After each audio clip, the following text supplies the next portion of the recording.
Viewers, আমরা fire safety নিয়ে আলোচনা করছি। গত ভিডিওগুলোতে ফায়ার সেফটির আগুনের শ্রেণীবিন্যাস নিয়ে আলোচনা করেছি। আজকের ভিডিওতে আগুনের শ্রেণীবিন্যাসগুলো কিভাবে নিভানো বা নিবাপন করা যায় তা নিয়ে আলোচনা করব।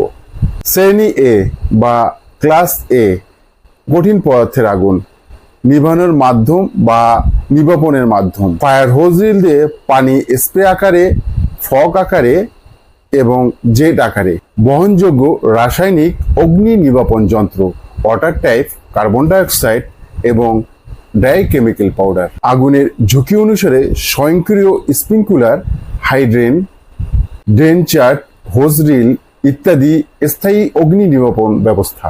আমরা জেনে নিলাম ফায়ার সেফটির ক্লাস এ বা কঠিন পদার্থের আগুনের অগ্নি নির্বাপন বা নিভানোর ব্যবস্থা সম্পর্কে। আপনার যদি এই ভিডিওটি ভালো লেগে থাকে তাহলে একটা লাইক দিবেন, ভিডিওটি শেয়ার করবেন এবং আমাকে ফলো করবেন।